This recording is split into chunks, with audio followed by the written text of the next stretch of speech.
Natataranta na umano ang kampo ni Vice President Sara Duterte matapos natanggalan ng Kamara ng Confidential Funds. Magandang araw sa atin lahat mga kababayan. Sinasabi ngayon ni Barry Gutierrez, dating spokesperson ni Lini Robredo, na umano'y nagpapanik na nga umano itong kampo ni Vice President Sara Duterte. Ganon din itong si Trillanes dahil hindi umano nabigyan ng confidential fund. So ang ginawa ngayon ni Pangulong Digong ay gumawa ito ng parang ibang strategiya din mga kababayan po natin. Gumawa pa ng sariling ingay. Yon. Gumawa siya ng sariling ingay. Binanatan niya itong mga bumabatikos, pati itong si House Speaker Martin Romualdez. Iba-ibang issue ang na-create ni Pangulong Digong mga kababayan po natin para tumahimik muna sila sa pagtirada kay Vice President Sara Duterte.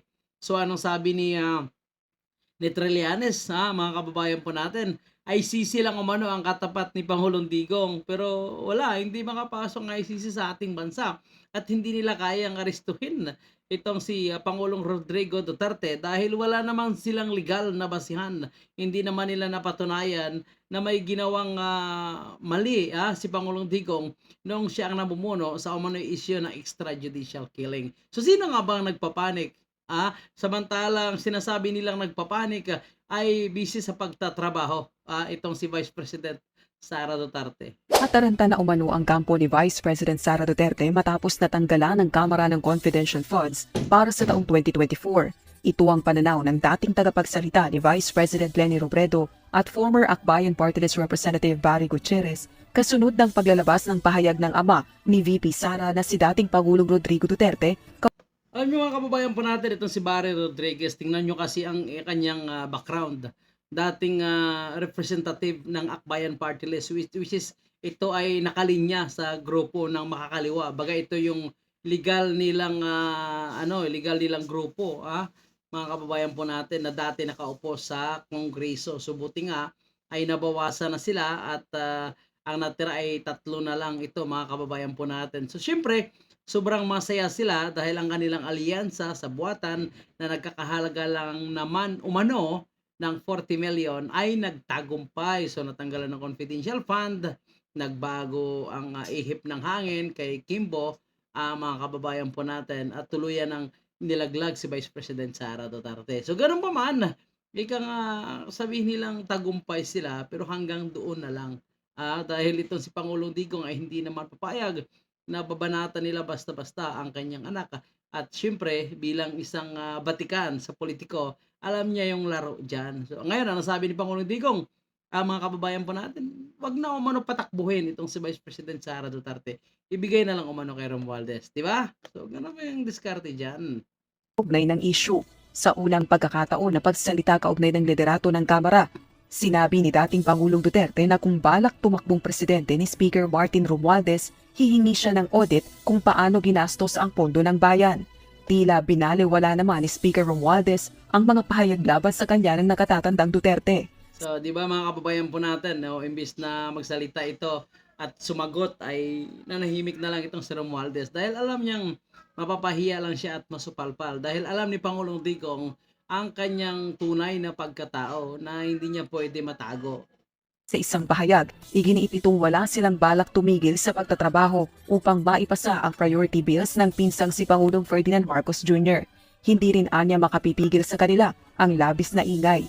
Nitong tugon sa So, di ba mga kababayan po natin, parang ginaya niya lang ito si Vice President Sara Duterte na hinahayaan lang yung tinanggalan ng confidential fund, hindi na nagsasalita, so trabaho lang ng trabaho.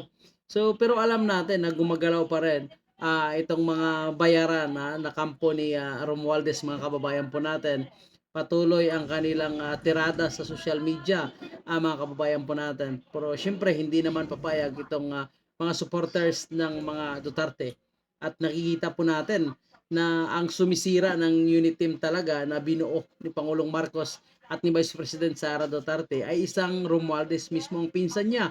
Mga kababayan po natin na nagpalabas pa ng umano'y survey na nakakuha ito ng mahigit 60%.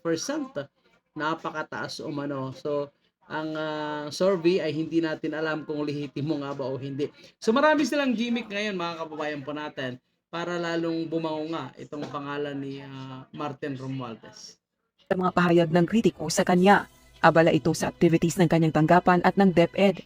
Ngayong araw, nasa Cebu City ito para sa National Literary Conference. Araw naman ng Miyerkules, October 11, nag-courtesy call sa kanya si Finland Ambassador to the Philippines, Juha Marcos Pico. Doon lamang October 9 nang mag-courtesy call din kay VP Duterte ang Turkish Ambassador na si Niyazi Evrenakyol. So itong hindi matapatan ni Romualdez mga kababayan po natin. Titingnan nyo ha, ang daming mga leader ngayon ng iba't ibang bansa yung lumalapit at nagko-courtesy call kay Vice President Sara Duterte. So nakaraang mga araw ay binatikos din siya dahil sa pagbisita niya sa pinuno ng Iglesia ni Cristo na maaga pa umano ang pangangampanya. So yun ang kanilang gustong tapatan ngayon sa totoo lang mga kababayan po natin. Pero ganun pa man ay marami talagang sumusuporta sa mga Duterte dahil nakita nila na solido talaga magtrabaho. So, titingnan nyo ngayon, talagang social media, marami ang dumidepensa kay Vice President Sara Duterte kahit pa hindi ito masyadong nagsasalita at hindi na pinapansin. Kasi kung titingnan natin, mula nung tinanggalan siya ng confidential fund ay hindi na ito nagsalita. Nagsalita lang ito nung una, nung bago siya tanggalan at parang may haka-haka na tatanggalan siya ng confidential fund. So pagkatapos makumpirma ng umano'y binuong small committee ng House of Representatives ay hindi na ito nagsalita.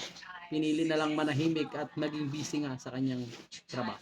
Ay mayor ng siyudad ng Davao dahil doon ako natuto kung ano ang literacy dahil isa kami sa mga tiningnan ng Literacy Coordinating Council for recognition in our efforts to improve literacy in our city. Napakahirap pala nun. At hindi siya basta na lang ang pag-a-assess sa mga mag-aaral.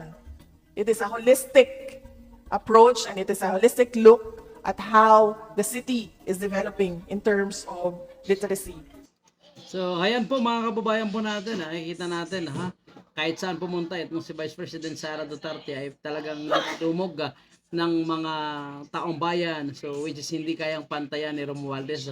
So, ito yung gustong makuha ni Romualdez na suporta mula sa taong bayan. Which is talagang may hirapan siya. Kaya ngayon pa lang, kumbaga 5 years from now ay sinisimulan niya ng durugin itong si Vice President Sara Duterte para umangat ito sa survey. Pero tandaan po natin, ayon sa isang political analyst, wala pa umanong nanalong Pangulo mula sa House of Representative na baga House Speaker umano, wala pang nanalong House Speaker. So si Romualdez, ito yung kanyang pinapangarap. At tingnan mo ang kanyang asawa ngayon, itong Tingog Parteles ay namumudpud ng pera at tulong mga kababayan po natin. Napakaganda yan, pero sana wag nilang haluan ng politiko, lalo na itong bigas umano na ipamimigay nila mukhang puno ng kontrobersya. So alamin natin yan pagdating ng mga panahon. So ngayon iniipon lang po natin ang ating mga update patungkol dyan mga kababayan po natin.